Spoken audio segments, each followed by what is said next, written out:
Mi generación lo pudo ver en una cafetería junto a la panadería La Veiga. Allí había una cafetería y bar donde se reunían exiliados españoles, y él vivía muy cerca, ¿no? En la cerrada de la calle de Providencia, y de pronto llegaba, ¿no? Entonces, ver llegar a Buñuel era como ver llegar una fuerza de la naturaleza, era como ver llegar el mar o el bosque, un abismo, algo un peñasco, ¿no? No podías decir ahí está una persona, ¿no? Era como una aparición absolutamente sobrenatural. Y entonces, bueno, ahí le rindo un tributo. Además, él decía que le gustaba pensar que el cine podía ser un sueño dirigido, una idea que él comparte con Borges, que él pensaba que la literatura podía ser un sueño dirigido, y en esta novela el sueño es muy importante. Entonces hay un homenaje ahí a Luis Buñuel. Pero volviendo a Francisco Sánchez, él en el centenario de Luis Buñuel decidió presentar su libro sobre el gran cineasta en la Cineteca. Invitó a Fernanda a presentarlo, tú estabas en la presentación, ¿no?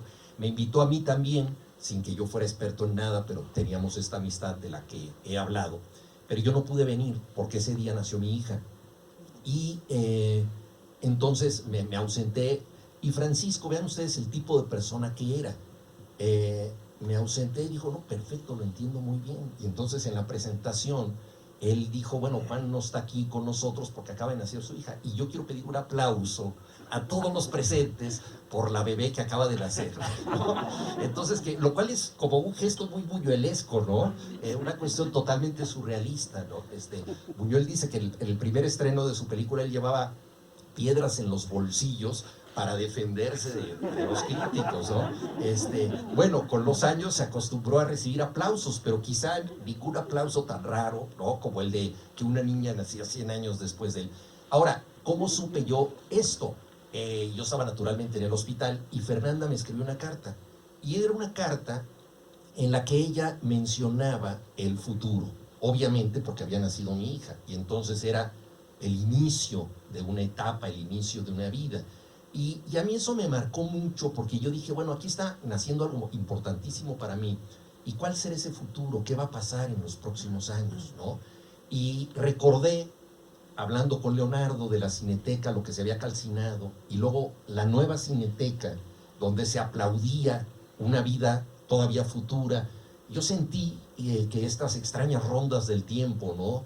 De destrucción y creación, un poco como lo pensaban siempre las cosmogonías prehispánicas, pero eran momentos de recreación. Entonces, gracias a eso que me dijo Fernanda, pensé, quizá aquí hay una historia de regeneración, hay una historia en donde se puede recuperar algo que viene de muy lejos. Ahora, todo esto que estoy diciendo me incrimina bastante, porque si ustedes repasan las fechas, es 1982, incendio de la Cineteca, el año 2000, esto que me cuenta, y pues solamente me tardé 21 años en reaccionar, ¿no? Entonces, pero bueno, pasaron estos 21 años que, digamos, en términos astronómicos no son más que un parpadeo, no son nada, ¿no? Y me da mucho gusto haber podido concluir esta novela que tiene, esto no lo había contado en ninguna entrevista ni nada, porque esta es como la historia personal de la novela, y tiene que ver con la Cineteca, ¿no? Respecto al cine, pues es uno de los elementos que hay en el libro, porque trata de muchas cosas, es una historia de amistad, de rivalidad, de amor, un reflejo de lo que es el país, etcétera. Y quizá también tiene que ver con una vocación mía cancelada, que es la de alguna vez hacer cine, ¿no? Cuando yo estaba en la preparatoria pensé probablemente en estudiar cine, incluso me inscribí en una escuela en Italia, en Cinecittà, en donde se enseñaba guionismo de cine.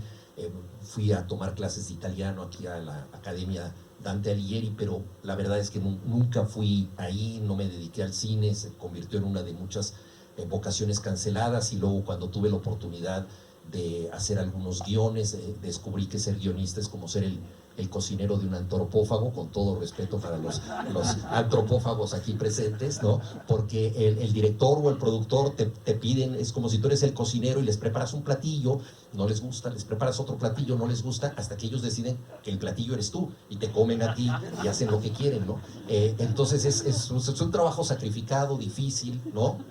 En fin, pero que ahí quedó.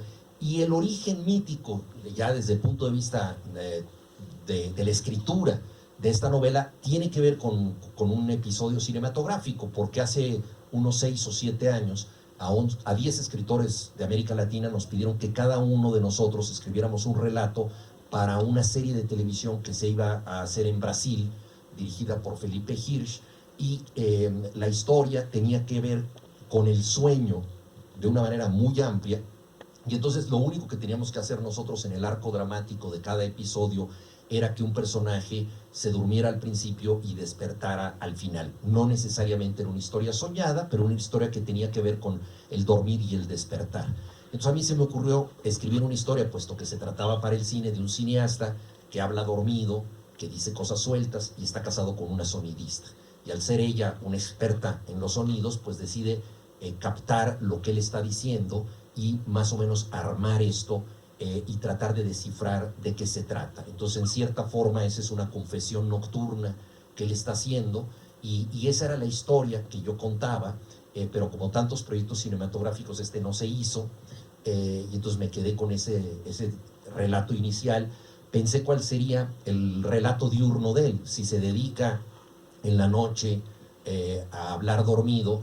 Bueno, él como documentalista probablemente cree que tiene más control de lo que hace, pero hasta dónde controlas verdaderamente lo que dices, hasta dónde eres responsable de lo que haces, ¿no? Hay un gran crítico austríaco, Karl Kraus, decía: el que calla una palabra es su dueño, el que la pronuncia es su esclavo, ¿no? Mientras administramos las palabras, podemos dominarlas. Una vez que las decimos, nos comprometen, ¿no? Entonces, en ese relato diurno, en ese documentar la realidad, obviamente también él entra en predicamentos que no controla del todo, y eso lo mete en problemas. Entonces fue un poco el germen de la novela. Tuvo que ver también con una invitación cinematográfica que, en fin, no se consumó. Entonces, bueno, pues